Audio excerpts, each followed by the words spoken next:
हमारे चैनल को सब्सक्राइब करें और बेल आइकन जरूर प्रेस करें। Welcome to our YouTube channel. Don't forget to like, subscribe and share the videos. News track में फिर से एक बार आप तमाम लोगों का इस्तकबाल है और खैर मकदम है, और मैं उम्मीद करता हूं कि आप तमाम लोग बखैरियत और आफियत से होंगे। ठंडी अपनी इंतहा पे है और तमाम लोगों से गुजारिश है कि वो अपने सेहत का ख्याल रखें। कि देखते हैं हेडलाइंस में आज क्या क्या खबरें हैं। सबसे पहली खबर बेलगाम की। बेलगाम में दिन ब दिन टेंशन बढ़ता जा रहा है। क्या 2022 में कर्नाटका के लिए एक नया चीफ मिनिस्टर होगा? शादी किस उम्र में करना चाहिए और शादी की उम्र क्या होनी चाहिए? एहतजाज में हुकूमत की मिल्कियत को तोड़ने से नुकसान किसका होता है? फिल्मी दुनिया में बात करते हैं अभिषेक बच्चन की, अश्विन, जिन्होंने पाकिस्तान के 3 खिलाड़ियों की बड़ी जोरदार तारीफ की। देख रहे हैं। सबसे पहले चलते हैं बेलगाम के खबरों की तरफ। आजकल माहौल निहायत ही टेंशन से भरपूर है और हर जगह पुलिस का ज़बरदस्त बंदोबस्त किया गया है। हर जगह आपको पुलिस की गाड़ियां नज़र आएंगी और हर तरफ आपको पुलिस घूमती हुई नज़र आएंगी। टेंशन का सिलसिला शुरू होता है बेंगलोर से, जहां पे कुछ शरपसंदों ने एक मुजस्समे की बेरहमती की। इसका असर बेलगाम में हुआ और फिर बेलगाम से कोल्हापुर और सांगली तक पहुंच गया। मुजस्समे की बेरहमती करना एक बहुत बड़ा जुर्म है और हमें चाहिए कि ऐसे कामों से हम परहेज करें। बेलगाम को एक अमन शहर के नाम से जाना जाता है, लेकिन शरपसंदों ने इस अमन को ख़त्म करने की कोशिश कर रहे हैं। पता नहीं शरपसंदों को किसी के मुजस्समे की बेरहमती करके क्या मिलता है। बेलगाम शहर में बहुत से ऑर्गेनाइजेशंस ने जुलूस निकाले और इस जुलूस में बहुत सी सरकारी मिल्कियत पे पथराव भी किया, जिससे सरकारी गाड़ियों का बेइंतहा नुकसान हो गया। इसके चलते अब तक 126 लोगों को हिरासत में लिया गया है। दूसरे अफराद की तलाश जारी है। हमें चाहिए कि एक दूसरे से मिलकर रहे, एक दूसरे से शांति से रहे। बेलगाम शहर में विंटर सेशन चल रहा है। बहुत से MLAs MPs बेलगाम में इस वक्त मौजूद है। इसके बावजूद भी बेलगाम की फिजा में टेंशन मौजूद है। शरपसंदों का यह ख्याल होता है कि हम हुकूमत की मिल्कियत को नुकसान पहुँचाएँ, लेकिन ये उनका ख्याल बिल्कुल गलत है। अगर शरपसंद किसी बस को नज़र आतिश करते हैं और ये सोचते हैं कि हमने हुकूमत का नुकसान किया है, तो ये बात बिल्कुल गलत है। ये नुकसान हमारा खुद का है। बस के किरायों में इजाफा होगा और नई बसें लाई जाएगी, जिसे हमें ही भुगतना पड़ेगा। फिर से एक बार मैं बेलगाम के तमाम शहरियों से गुजारिश करता हूँ कि माहौल में कशीदगी न पैदा करें और मिलजुल कर और खुश रहने की कोशिश करें।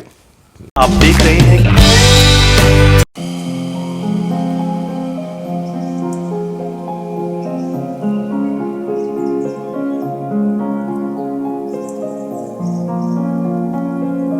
आप देख रहे हैं 2021 अपने इख्तिताम पर है। 2022 नया साल की आमद बस चंद दिनों बाद ही होगी। इस 2022 में कर्नाटक के नए चीफ मिनिस्टर भी नए होंगे। ये सवाल कहीं के जहनों में गर्दिश कर रहा है, लेकिन मिलने वाले इतलात के मुताबिक ये बात तय है कि कर्नाटक के चीफ मिनिस्टर श्री बसवराज बोमैया ने रिज़ाइन करने का फैसला किया है।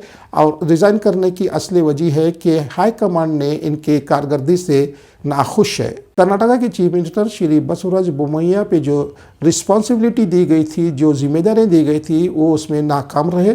बीजेपी का कहना यह है कि हाल ही में जो MLC के इलेक्शन में बीजेपी की तकरीबन एक शिकस्त सी महसूस हो रही है। बीजेपी ने अपनी वो साख बना नहीं रखी जिसकी वो उम्मीद करते थे। हालांकि कर्नाटक में बीजेपी की हुकूमत है और बहुत से MLA और बहुत से MP से इस बार उन्होंने अपने नुमाइंदों की तादाद 12 से बढ़ाकर 25 की थी। इसके बावजूद भी वो सिर्फ 12 सीटों पे अपनी फतह हासिल की, जिससे बीजेपी बेइंतहा नाराज़ है। इनका कहना यह है कि बोमैया ने अपनी जिम्मेदारी अच्छी तरह से नहीं निभाई। 2022 में नया CM होने की असल वजह ये भी है कि श्री बोमैया, जिनके टखने में दर्द है और अपने इलाज के लिए अमेरिका जा रहे हैं, जिसकी वजह से तकरीबन 4 महीने उन्हें आराम करना पड़ेगा। बोमैया के सलाहकारों का कहना है कि घुटने के ऑपरेशन के बाद आप ज़्यादा हरकत नहीं कर सकते, किसी मीटिंग में आप शिरकत नहीं कर सकते, ना ही आप ज़्यादा सफ़र करने के काबिल रहेंगे। इससे बेहतर है कि आप जो बेहतर समझे वही करें। श्री बोमैया का कहना है कि ये चीज़ें तो आती जाती रहती हैं, पोजीशन भी आती जाती रहती हैं, लेकिन बाकी रहता है इंसान, और इंसान को भी हमेशा इस दुनिया में रहना नहीं है। एक दिन इस दुनिया को भी छोड़कर जाना है। कर्नाटक के अवाम को इस बात का इंतज़ार है कि 2022 में नए चीफ मिनिस्टर कौन होंगे।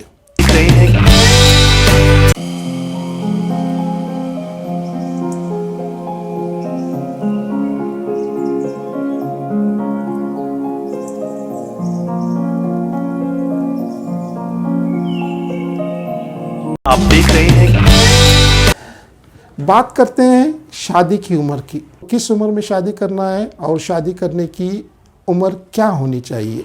पिछले कवानीन के मुताबिक लड़का और लड़की की उम्र 18 साल होनी थी और इसकी मियाद बढ़ाकर 21 साल कर दी गई है और ये सही उम्र है। इस साल की उम्र इसलिए सही है कि यहाँ पे आपकी ग्रेजुएशन मुकम्मल हो जाती है तो अगली जिम्मेदारियाँ समझने की कुव्वत और ताकत आ जाती है। और ये फैसला मेरे ख्याल से बिल्कुल सही है कि शादी की उम्र 21 साल ही होना चाहिए, न कि 18 साल होना चाहिए। लेकिन नौजवानों का भी कहना यह है कि जब तक हम लोग ग्रेजुएशन नहीं कर लेते, जब तक हम लोग सही से सेटल नहीं हो जाते, तब तक हमें शादी ना करें तो बेहतर है, ताकि हमें आने वाली जिम्मेदारियों को बखूबी निभा सके। देख रहे हैं। शिफा को है जहाँ, शफा भी है वहाँ। शिफा को एक अनमोल आयुर्वेदिक दवा सर्दी, सरदर्द, जुकाम, बदन दर्द, गले की खराश, दांत दर्द और पेचिस में बहुत ही मुफीद और शिफा बख्श है। आप देख रहे हैं। मौसम के हाल में पूरे कर्नाटका में एक सर्द लहर से दौड़ रही है और मैं फिर से एक बार आप तमाम से गुजारिश करता हूं कि इस सर्दी का मौसम का डट कर मुकाबला करें, गर्म कपड़ों का इस्तेमाल करें, अच्छी सी ग़िज़ाएँ खाएं।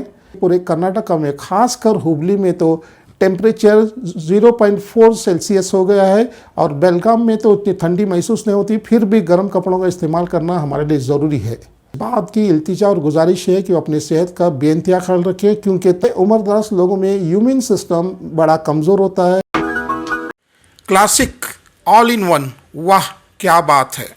सर्दी में गर्मी का एहसास, जी हाँ, यहाँ पर आपको मिलेंगे प्योर उलन से बने सर से लेकर पैर तक सभी किस्म के कपड़े। लड़के हो या लड़कियाँ, ख़वातीन हो या हजरात, बच्चे हो या बुज़ुर्ग, सभी के लिए स्वेटर्स, जैकेट, कैप, सॉक्स और दस्ताने, formal T shirts, 3/4 pants, Bermuda, nightwear gown, undergarments, mask और भी बहुत कुछ एक ही छत के नीचे।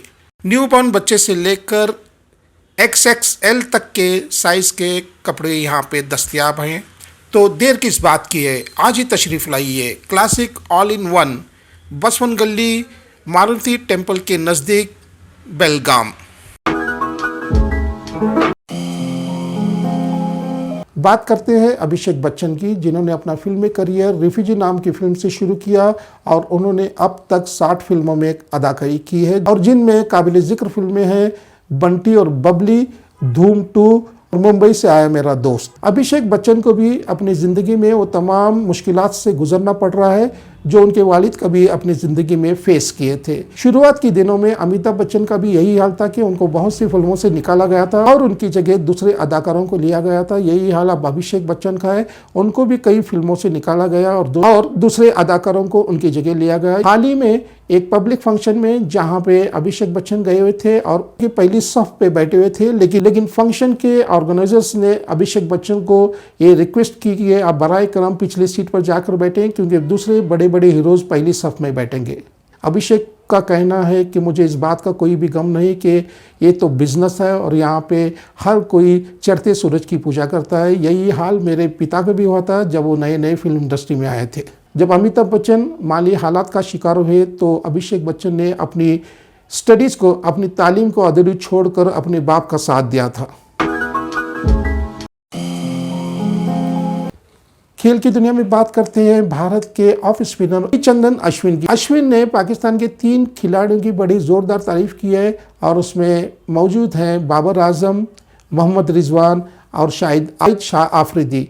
अश्विन का कहना है कि पाकिस्तान हर दौर में अच्छे से अच्छे टैलेंट क्रिकेट की दुनिया को देता है, तो हमें चाहिए कि ऐसे टैलेंटेड प्लेयर की हौसला अफजाई की जाए। न्यूज़ ट्रैक में खबरों का सिलसिला जारी है और मुझे खुशी होती है कि आप न्यूज़ ट्रैक बड़ी दिलचस्पी से देखते हैं, शेयर करते हैं, सब्सक्राइब करते हैं और लाइक करते हैं। तब तक के लिए खुदा हाफिज़।